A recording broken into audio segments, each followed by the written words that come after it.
12:05 in the afternoon on this windy Wednesday as tropical storm conditions are right on our threshold.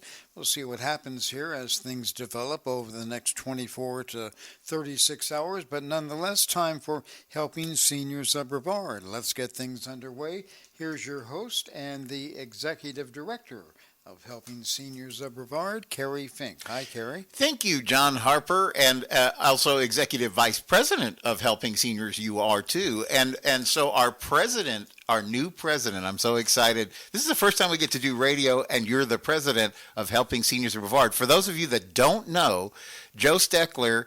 Officially at our last board meeting, Joe says, it's time to pass the baton. I've done this since the mid-'90s. It's time you young whippersnappers got to grab this and run with it.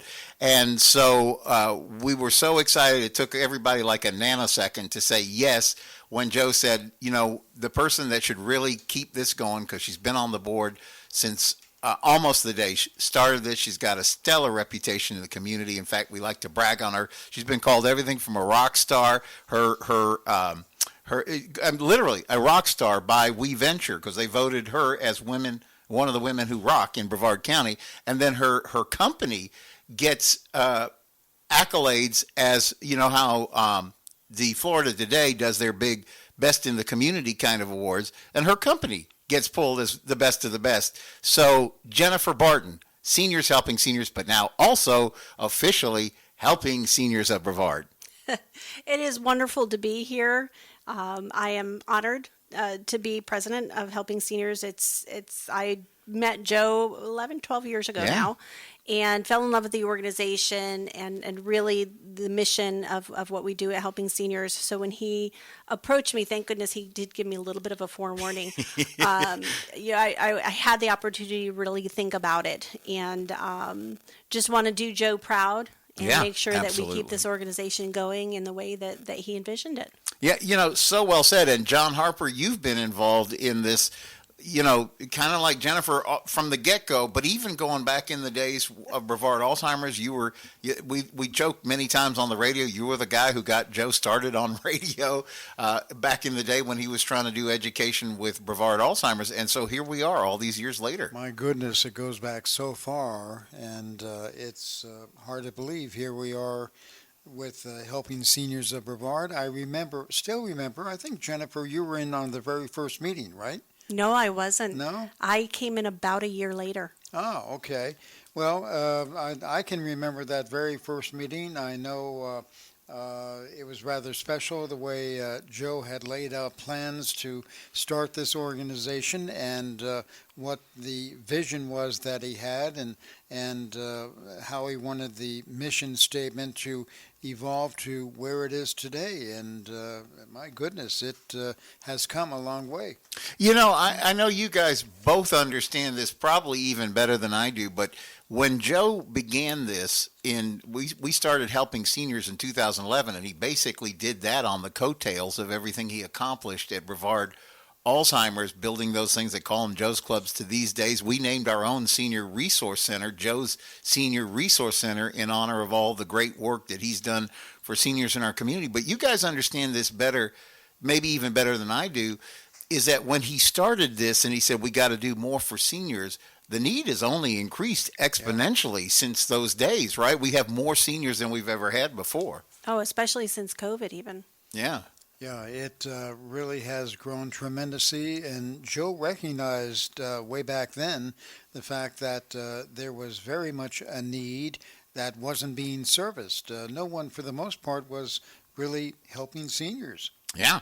No, it's so important, and that's why we're actually going to, our show today, we're going to talk about a topic that you may need a little bit of introduction. It's called elder care coordination, but I want to bring two things into the conversation before we get there. First is that I just want to say, really, with the work of Helping Seniors, this is so important because to something that you were just saying, John, I had the privilege of being on a great friend who says hello, by the way, Sita, with Sita and Friends, invited me up to the show. I got to sit on her show Monday afternoon together with none other than our very own Sheriff Wayne Ivey, who was the other guest. So we got to talk Helping Seniors, but we were talking about how much and how important it is that we do more for seniors. We have a lot of great programs for kids, and I'm not against those, not knocking any of those. We need all the programs that are going to help people, but it is always a question, like, are we doing enough for seniors?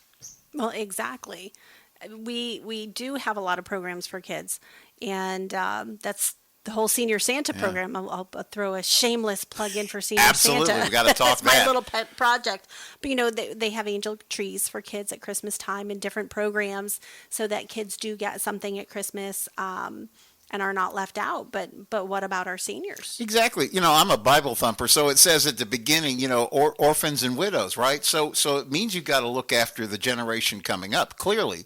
But it also says don't forget about the elders either, so you got to look really both sides. And kind of with that, before we get into the conversation today about elder care coordination, I do want to share because, John, literally as you were sharing the forecast for tomorrow, we were sitting here because we always do a big program on the fourth Thursday of each month right there at Joe's Senior Resource Center. And Jennifer and I were talking back and forth, and you were confirming it with the weather forecast. They've decided to close the Brevard County schools out of an abundance of caution. And the number one thing we want most of all in the entire world for every senior is safety, right?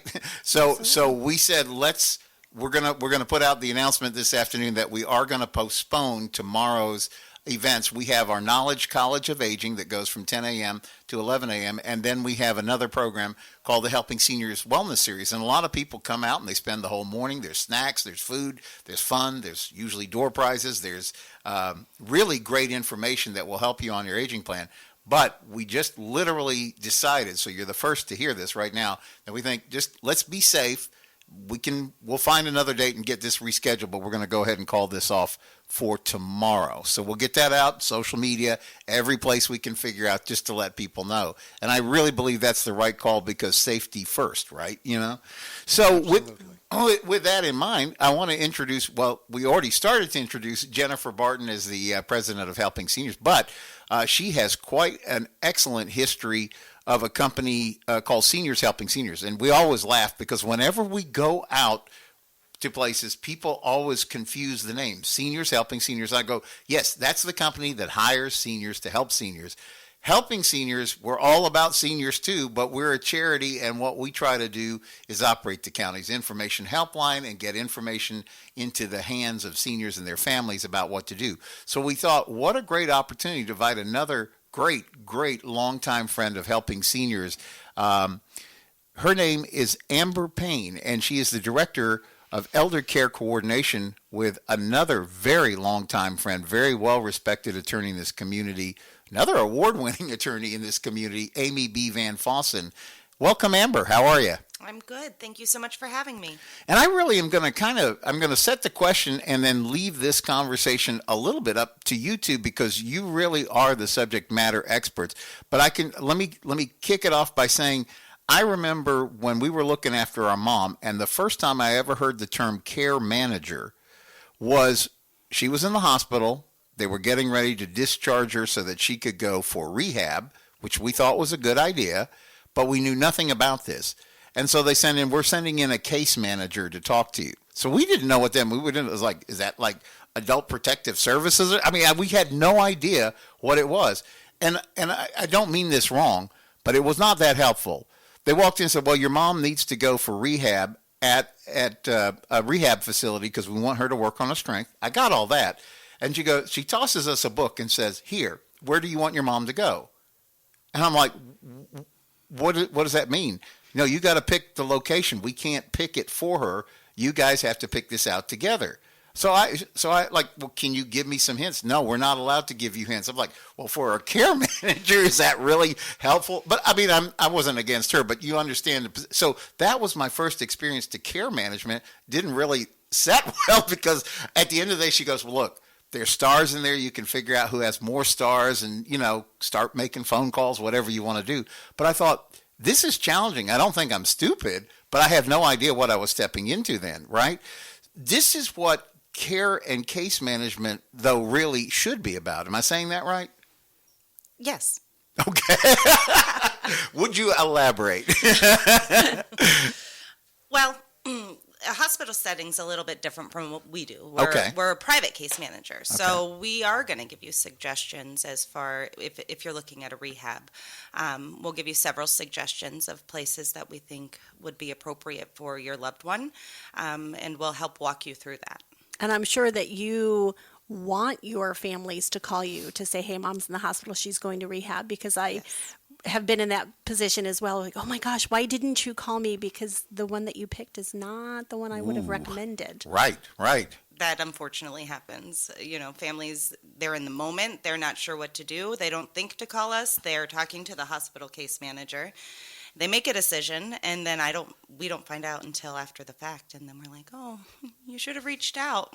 We could have helped with that. So let me rewind this a bit and say maybe the place that we could begin this conversation is, so that was one exposure to a case manager, and the lady was trying to be off the record as helpful as she could, but she was bound by the constraints of her role within the hospital. Fortunately, we made a good decision, but it was probably more by providence than by any good skills or anything. But we talk all the time in the helping. Joe has always talked about you got to develop an aging plan, and what he means by that, just like we have a hurricane plan, like we're making plans around a tropical storm warning right now, you make a plan based on that. You don't want to have the problem, but you want to know how you'd react if the problem is headed your way. And I really think, Jennifer, we've talked so often about how important it is to get a company like yours involved in the care for mom and dad, because it's like the first element on that aging plan. And then when you're talking about that aging plan, we always talk about the fact that you don't want to try this on your own. Get somebody who's been down this road once or twice before, because they can really help you navigate. Jennifer, you often are the first one. Your company is the first one, the first element of care, as Joe would call it. And yet that really sets the stage for doing things right as people are growing older. Exactly. So we do a lot of education, because a lot of times it's the first time that they've had help in the house. So what does that look like, and how does that work? And people don't understand what Medicare is versus Medicaid. They don't understand, that we're a homemaker companion agency or, company, that's what we do. So we don't do any personal care or hands-on, but they don't understand that, and they don't understand what that next level is, or really how to navigate our senior industry. And so the fortunate part is that we get to do a lot of education. And one of the things that I find, with Amber, where they come in really, really helpful, is that we've got a lot of clients who are retired down here, but the daughter is up in upstate New York or out in California. So there's no boots on the ground, they say, right here in Brevard County. And, my company is Seniors Helping Seniors. We'll do as much as possible, but we can't make decisions for that person. So if they end up in the hospital, we can't make a clinical decision for them, or we can't make a financial, nor should we. That's actually in our rules. We will never take guardianship or power of attorney over a client. I could pay myself. That's a conflict of interest. Yeah. So you really want a third party that understands the senior industry and understands that client's wishes and can act on their behalf. Yeah. And so we do a lot of education. Sometimes, there are no children, or the children are no longer really in the picture for whatever reason. So, if I have a client who is maybe in the hospital, needs some help making decisions, I can call Amber, and then Amber can do a whole lot. Can you explain, how does that look for someone who's never heard of this? What would that look like? Well, we jokingly refer to ourselves as rented sons and daughters. So we essentially act as the client's family member. A lot of times, either their family is, like you said, out of state, or they never had children, or they're not trustworthy people. So they bring in an agency like ours, and we help them navigate all aspects of their journey. So one of the things, you end up in the hospital, and maybe it's unfortunate, it's a pretty long medical stay, and then they transfer you to a rehab, and you're there for 21 days. Who's paying the bills? Who's making sure that the lights stay on in the house, that the refrigerator's cleaned out, that, we don't take that for granted. Right, absolutely. And those are all things that we do. So we do help with the bill pay. We help with maintaining their home, whether that be, like you said, cleaning out the refrigerator, making sure that nothing spoils, making sure that their lawn's still being maintained.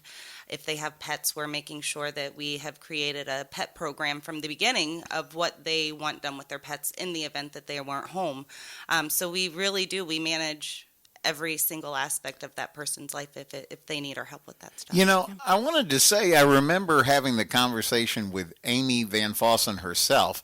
Again, if you think about it, Amy is one of the premier elder law firms here in our county and has, 2 decades worth of experience in dealing with every aspect of aging. She's, it's like she says, Kerry, she said, for people when they come to us, this is probably the first, maybe second time in their life that they're dealing with whatever part of elder law that needs to be dealt with. She goes, we're doing 20, 30, 40 of these a week, and we've been doing this for 20 years. You probably won't surprise us with what your situation is. And I remember talking to her, said, I know of a lot of elder law firms, some that are really, really good, some that I just don't know much about, so I can't say much to that.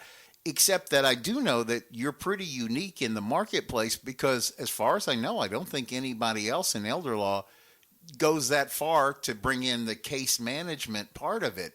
And she said, Kerry, this began because I was seeing what was happening to some of our clients, and I felt powerless to try to stop things. Like when you have that experience, you say, this is going to be a train wreck. And if you could just get in front of that and change things and point them in the right direction. That's why she said I wanted to create this department. And now you guys are like really premier in all of that, right? Absolutely. So that's exactly right. Amy saw a need, and that's how we were developed. When we initially meet somebody, Mm-hmm. we do an intake, Mm-hmm. and we set those things that could happen. If you go into a nursing home, do you have a preference on this? Whatever the case may be, we try to set up a plan from the very beginning, right, so we know what that person would want and what they would need. When we are deeply involved, we're also monitoring all of their finances, their bills. We're making sure we're watching that account, making sure nothing suspicious happens. If we do notice something, we're on it immediately. Right. So we're very involved in some of our cases. I was thinking, Jennifer, isn't that like the experience? Because like I said, when I was sitting there frustrated in the hospital and they're going like, well, we got to get her out. It's like, we got to get her out of here. They're trying to get my mom out. I was like, well, she was here for like a week. Now you're trying to get her out of here in the next 20 minutes. And so now you're trying to figure out, well, where's she going to be transported to? That's like big. But the very fact that not only are you there, but you're on that person's side. So you are going to be able to say, well, here's how you read the stars or whatever the little, reviews are or whatever that show you. And you're also going to know, like, this is a good one. Maybe skip this one because they're still working on getting better or whatever. But that's the expertise because, again, it's not like your first rodeo. Right. We're in and out of all of these facilities daily. We also have a nurse case management nurse case manager who can also help families understand and decipher what they're being told by the facility or by the doctor, and can help walk them through that process as well.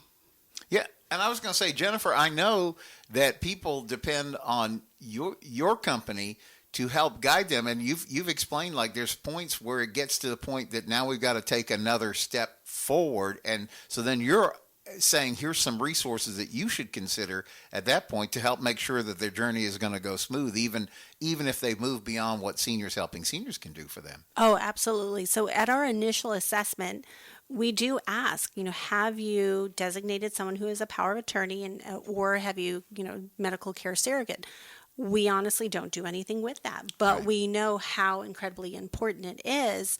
So that way, if something were to happen down the line, you do have somebody to speak for you and maybe take action for you. And if they look at me and say, I don't have anybody, I don't there's no one that I will list, or maybe I guess, if I have an accident, you can call my neighbor, but the neighbor's going to be able to maybe get her mail for her. That's it. So when we get that response of, I don't have anybody, that's when we have that conversation about you need to establish a relationship with a case manager, an elder care coordinator, now someone that you know, like, and trust, who will understand your wants and desires.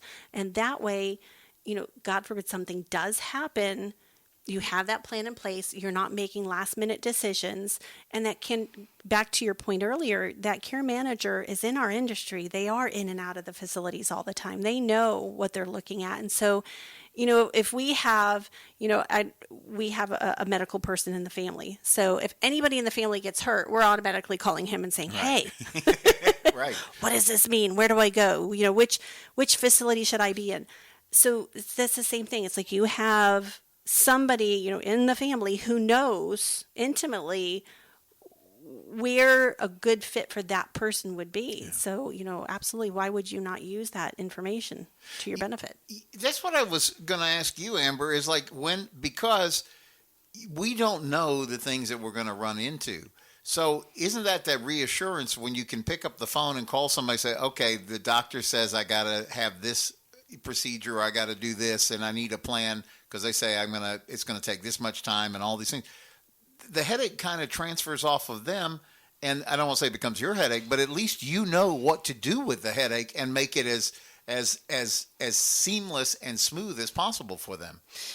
Absolutely. So, and that's the focus of it, right? Pre-planning. So if that person's not able to speak for themselves or whatever, I have a great idea of what they would have wanted if they were able to make that decision for themselves. So pre-planning is key. Amber Payne with the law office of Amy Van Fossen. She's the director of Elder Care Coordination, and we're talking also with Jennifer Barton with Seniors Helping Seniors. We're actually going to be at the point of taking a mid-show break here in a moment, but before we get there, Amber, we're going to really dive into this in the second half of the show. Real quick, what's the number to get a hold of you if people are hearing us and have questions and say want to learn more? It is 321-345-5945. And for Jennifer Barton and Seniors Helping Seniors, we can be reached at 321-722-2999. All right, stay tuned for the second part of Helping Seniors Radio. Always good to be on the radio, lunchtime, Wednesdays right here, 90.3 FM, WEJF. See you in a minute. And that music indicates we're ready to get back to the second half of Helping Seniors of Brevard this Wednesday afternoon, the lunchtime edition. And let's again introduce the host of Helping Seniors of Brevard and the executive director as well of the organization, Kerry Fink.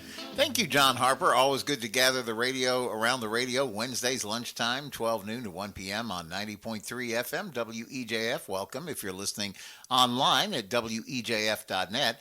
And for those of you who catch this as a podcast later, thank you for tuning in. A lot of times we find out maybe somebody is hearing our conversation on the radio. They tuned in late. They want to hear the beginning of the show because there was probably good information, and today for sure there is good information in the first half of the show. So those people have the luxury of going back and picking it up wherever you find a podcast. So you can go Apple iTunes, you can go to Spotify, iHeartRadio, Hey Alexa, play me Helping Seniors, wherever you get a podcast. You can also subscribe to our YouTube channel, Helping Seniors of Brevard, our Facebook page, and visit our website, helpingseniorsofbrevard.org, because we're always putting everything we do there, because what we've understood over the years, sometimes we'll have a conversation about something that may not necessarily be relevant for you at the moment we're having it, although it probably will have an impact on your life as we go along.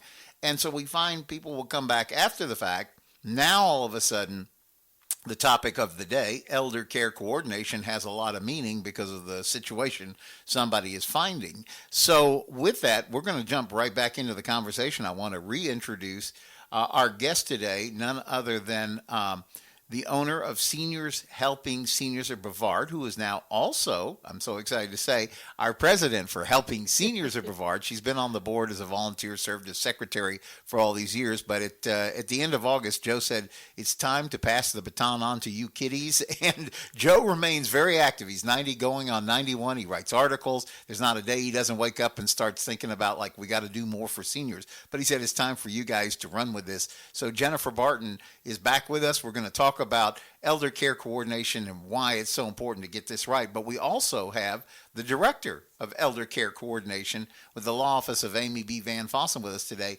Amber Payne. Welcome back, you guys. Thank you. We were talking about during the break that probably one of the best ways for people to learn what elder care coordination is maybe by an example. And I was asking Amber during the break, could we talk, without naming names or locations, talk about a case that shows exactly what the benefits are? And you shared a great one about a lady who was in, she'd been, discharged from the hospital, winds up in a skilled nursing facility for rehab and things, but that's where all of her problems began. But you were able to really help her navigate that and get many of those solved. Talk about that a little bit. Yeah, so she found that she needed help. She didn't have anybody. All she had was a family member that she didn't trust. So a call was placed to our office, and I went in and met with her. And we recognized that there was a lot of planning that needed to happen. Right. She had a new circumstance. She wasn't going to be able to return home. Yeah. And she needed help with planning for public benefits. She needed somebody to be able to be the conduit, the liaison for between all of those things. So I was able to get her set up with our office. We got her estate planning documents in place, started the ball rolling with her Medicaid planning, and then was able to get her moved into a long-term care facility that she was happy with, and essentially set her up for the remainder of her life. Yeah, it's quality of life, and people, Jennifer, you know this because you get the calls, and also you watch Karen, who runs our senior information helpline. That's that free call to 321-473-7770. And a lot of times people run up on a situation and they say, oh, well, Medicare will pay for that, nursing home or whatever. And that's not even the right place to begin. And Jennifer, you see those kind of calls, and then nobody's thought about Medicaid planning or VA planning or all those very important things that a law office, an excellent law office like the law office of Amy Van Fossen can do. Oh, absolutely. And we were there in our own family. 20 plus years ago, we were taking care of great grandma Maxine. Yeah. And had no idea really what we were facing when we took that on. And she was a Medicaid person, and we assumed Medicare was going to pay for things. No. And then, okay, Medicaid will pay for things. Well, not necessarily. So, we learned a lot. And that was one of the things that we brought into Seniors Helping Seniors was, being able to educate people, because you don't know what you don't know, and if you've never had an older person in your life before and it's now your turn, you're kind of flying blind. And you really, you prepare as best as you know how. I go back to now we're having a hurricane. Hopefully it's going to stay way west of us, but we're all preparing like we normally do. And I remember one year we lived beachside, preparing the house as best we could, as we knew how. Right. Well, somebody next door had put a driveway in. Shouldn't make a difference, right? Well, that hurricane with that new driveway, all of a sudden we were flooding. Wow. Back of the house, side of the house, all of a sudden there we had no idea that one little change would bring all of this about. We don't know what we don't know. Yeah. And so having at least a resource to go to and say, you have, Amber, seen it all. I'm sure you've got a ton of stories. I know you now. I like you. You know exactly who I am and where I want to be and how I want things done. So if something like that happens, that weird little thing that all of a sudden throws everything into a frenzy, you've got somebody who's going to speak, for you and on your side. Mm-hmm. Absolutely. That's what we do. We advocate for our seniors. Amber, that was the thing I was going to ask you about, because really, isn't that the point, is that not only do you yourself have a lot of expertise in the people in your department, because again, it's not like you're just running up on this for the first time. You do this day in, day out, have for years, but you also have all the resources in that law office. So if it's a question that starts to tug legal, you know where to go. If it starts to tug medical, you know who to go to. If it has to do with skilled nursing facilities, you know where to go. If it has to do with benefits and does Medicare pay for this, you know exactly where to go. So you have all those resources at your fingertips. So we were talking during the break, people, when we spend money, we spend good money and we spend bad money. And I use the analogy, good money is smart money because it's really going to advance whatever you're trying to accomplish with that money. Bad money is where you're we've all heard the expression, throwing good money after bad. If we just started in the right place, we'd be a whole lot more efficient. And usually we know when we're spending bad money because we're like, well, this isn't really helping the situation. But you really are an example, if somebody sits down with you early on, of spending good money because it's going to pay dividends so far down the road when you need that help because everything's already set up. So when this happens, we say, okay, this is what happens from here. It's all set up and you've kind of already done the roadmap. That's absolutely right. In the beginning, like you said, you're spending good money because I am building that plan with you. I am creating sort of a roadmap to what we're going to do at every turn if this happens. Not to say that we can't shift and change either. So if further on down the line, your preferences change, what you want changes, we're always evolving what we're doing for you. So there is no one size fits all. We are constantly changing to meet the needs of whomever needs us. This is another point I want to bring up because I was thinking about some conversations that passed, not only with Amy Van Fossen herself at the law office, who leads the law office, but you guys have a tremendous team of attorneys. And every time I talk to Amy, I say, it's interesting how you guys hire not only super competent people, but they're just like the nicest people in the world. Like Katie Jackson Stolz is one of the top attorneys, and Tyler Runte is another top attorney. These guys are like the best in the business, but they're really nice and very easy to talk to about all these complicated issues. But the point that I wanted to make about this is that we don't, to Jennifer's point, we don't know even the right questions to ask, but because of the experience, when somebody sits down and talks to Amber Payne and says, okay, heard you guys talking about elder care coordination, you would know the right questions to ask each one of us calling in to say, okay, this is, if you help me understand this, then I can help you see what's the best way to make a plan. Am I saying that right? Absolutely. Yeah. When I initially speak with somebody, I always ask them, tell me about yourself, and I just listen. And that's really where I start taking my notes and I start picking up on, okay, you're going to need some help with estate planning.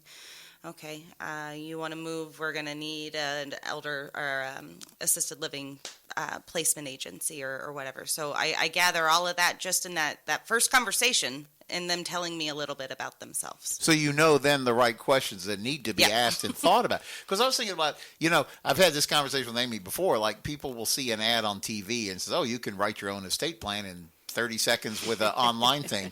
And she goes, Kerry, you would not believe how much money the law firm generates from fixing those mistakes that people didn't even know they were making at the time. But that's really the point too, because you know the right question to ask, you're going to help avoid those pitfalls. And I said to Amy, I said, we're not talking about like hundreds of dollars. We're talking about tens of thousands. Like if you thought you had paperwork and somebody goes to the hospital, they're incapacitated, they had a stroke, something, can't do stuff, and nobody has the paperwork, or the paperwork was done incorrectly. It's not like you say, oopsie, I forgot to check that box. Let's do this again, because you can't. And so now you're into guardianship and all these court-involved kind of things, and it just that's why what to Jennifer's point, if you don't know what you don't know, but what you don't know could really cost you in the long run. And so that's why it's so important to get that expert advice. Jennifer, that's probably part of how you explain to families. I know you also take a lot of time when somebody calls you and you guys go out and you'll sit with the family and you'll go through this whole, like, get a case history so you know what the family really needs, right? Oh, absolutely. Because so many families, they may call you for one thing, but as you get talking to them, you realize that really they would benefit from several things. Often when we have someone that calls about dementia, they've got a family member with dementia, there are, to me, you mentioned earlier in our conversation, it takes a village to raise a child. Well, even more so, I think, with, when you've got an elder with dementia. So we want to, let's create a team approach and who's on your team and who can we bring in on your team and when do they need to be brought in and make that plan.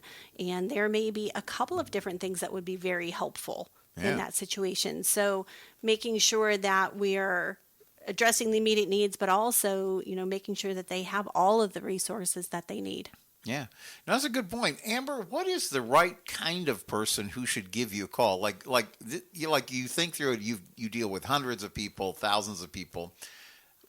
Who do you say? Like if you were talking out to the audience on the radio today, so like if you're this person, you should give a call and explore this. So if you don't have a support group, if you don't have a family member or somebody that you trust that can help you navigate life as you age, that would be a perfect person for us. Or if you have people, but as unfortunately we know, they're not trustworthy, or you don't want them in charge of your finances, or you don't want them to be making decisions for you, then we're a great adopted family. That's good. How do people learn more or reach you to find out about all of this? Well, you can always go online and check us out. You can look at the firm, all of our different areas of practice, as well as information about elder care coordination. And you can find that at www.amybvanfossen.com. Or you can always just give me a call, and that's 321-345-5945. Amber Payne, who is the Elder Care Coordinator with the Law Office of Amy B. Van Fossen. And Jennifer, I'm going to ask you the same question. Who should call you? But there's three reasons that I can think of just by themselves why people call you. They need help at home. You're a great employer of seniors. And you have a really cool program called Electronic Caregivers. So there's lots of reasons to give you a call. But talk a little bit about who should call you. Absolutely. So I kiddingly say we're all seniors all the time. So we really do hire seniors to go out and help seniors. So if you're a senior who would like a part-time job that you can feel really good about, we would love to hear from you. We are definitely looking for people, especially in the Melbourne, Rockledge, Merritt Island areas. And if you need a little bit of help, we'll do as little as 2 hours once a week. We try to stay really flexible for folks so that we're being affordable and meeting the need. And then we can grow with you as need be. And we do also carry the electronic caregiver because so many of our people are still active, independent, and we want to keep them that way.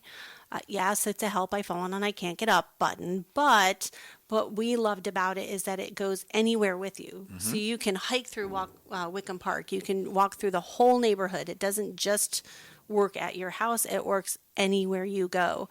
So if you are a single person who wants to remain that, independent, it's a great safety device. It's one of those things you hope you never have to use, but it's great to have just in case.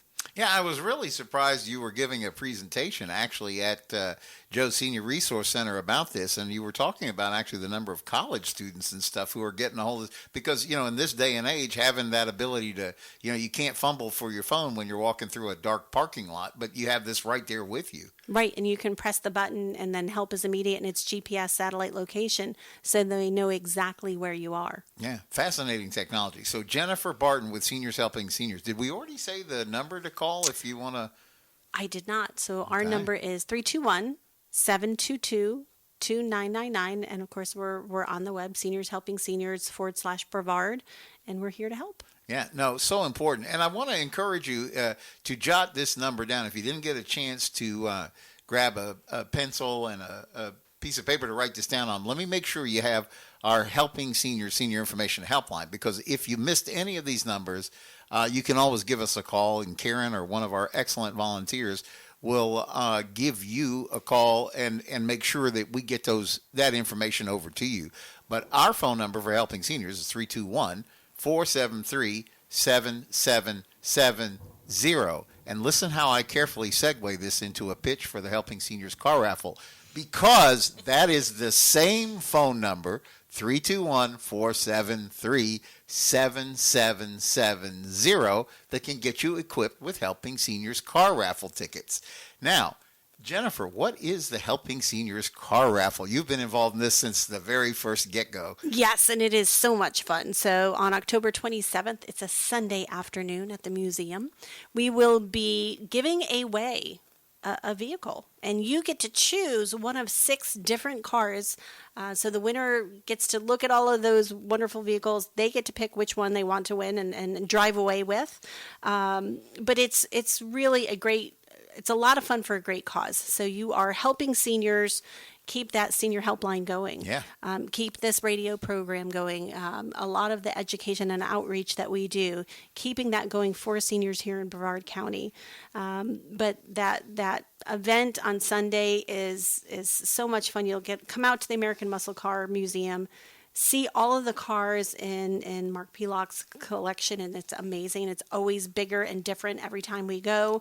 We're going to have things outside and inside. There will be food trucks. It will be a lot of fun, daylight hours, and you're helping a great cause. So Yeah. It's a win-win. Amber, have you been out to the Muscle Car Museum?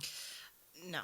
Oh, goodness. my goodness. Even if you're not a car person, there's so much history in the signage, and there's old tractors and gas pumps and bicycles and motorcycles. But if you can, follow Ed Diedick around, because he can tell you where the car came from, why it's historical, and it's amazingly interesting. I definitely want to visit. It just seems like every time there's an event, I have a kid event. Of course. Well, hopefully we're going to see you It'll on be October. kid friendly. You're going to be October 27th, because literally, Jennifer's saying it right. We decided after last year we had like 6,000 people out there, and we thought, well, that's a lot of people. So we're going to we wanted to make it a daylight event, so it'll make it easier for people to get to the museum, but also to leave the museum, because it'll be daylight both sides. And when we do it as daylight event, then we can not only take advantage of Mark's astounding collection of muscle cars. He's close to 500 cars now. It's unbelievable. Your jaw will hit the floor when you don't even have to be a car nut. You'll just be like, oh my goodness, look at this. But because it's daylight, we're going to be able to do stuff inside the museum and outside the museum. So we have a whole bunch of things in this Choose Your Adventure theme that's part of it. So it's just a fun afternoon. You don't have to be present to win, but the real highlight is, of course, when they reach in and pull out the winning ticket, and then that person gets to choose which car, brand new 2024 car. There's everything in there from for your benefit, Jennifer, as captain of Team Dodge. There is the Dodge Hornet, which is the sporty replacement for the Dodge Challenger, which you had fun driving, actually. I did. I missed my Challenger, but the Hornet does have paddle shifters. Yeah. You can turn it into manual mode, and the one we drove was a hybrid, but it had some get up and go. Yeah, I can't wait to see all the footage. They put little GoPro cameras in there, and they film them running around Mark Pylock's test track. And so we're calling it Choose Your Adventure. There's going to be a whole film coming out about that in the next week or so with that. But it's so much fun because you will pick the brand new car you want to go home. Last year, our winner, Diane Belak, she took a practical but very stylish route. She said, I want the Mitsubishi Outlander, which is a cool little, very practical but very good-looking little SUV and very reliable. So it's going to be your choice when somebody's going to go home with the keys to a brand new car on October 27th. It might as well be you, but you have to be in it to win it. And you guys have tickets, Amber Payne, at the law office of Amy Van Fossen, so somebody can pop by. You, Jennifer Barton, have them at the Seniors Helping Seniors office as well. So there's lots, and you can go by any Boniface Hires car dealership, pick them up. You can go to helpingseniorscarraffle.com, get them safely and securely online. One ticket is $25, 5 is $100, and literally this is, as Jennifer, you were saying, this is about half of our support that we need each year just to be able to do what we do. And so Joe, years ago, he goes, I remember talking to AJ Hires. These cars all come from AJ Hires' family of excellent car dealerships. And I was talking to AJ one day. He said, Joe and I have been giving away cars for charity since like the mid 90s. And I think Joe hit on this when he was trying to raise the money to build up those Joe's Clubs, but it has been absolutely crucial to us being able to expand the things that we're able to do in helping seniors. So when you get the ticket, you're really helping us keep this going you're going to have a great time out at the museum. That's just almost guaranteed. And if you are that one lucky winner, you're going to be figuring out which set of keys you want to go home with, Jennifer. Oh, it's so much fun, especially when they're there. You know, when the winner is there and we get to see the look on their face. That is the best part. You know, they run up on stage and then they get to say which they won.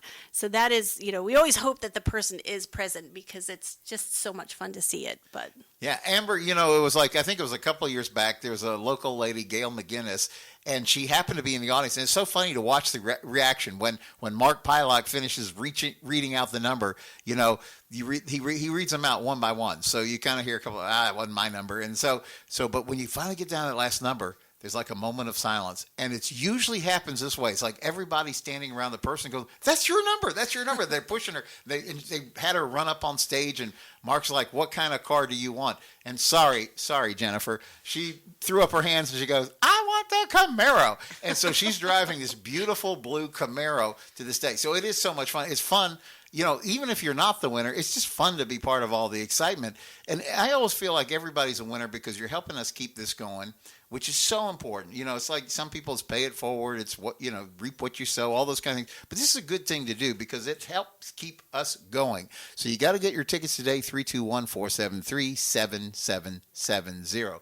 That is about the time we have for today. Thank you, Amber Payne with the Law Office of Amy B. Van Fossen for talking and sharing on elder care coordination. And thank you, Jennifer Barton, Seniors Helping Seniors. And here's to a great future for all the things we're working on together in helping seniors of Brevard. See you next week.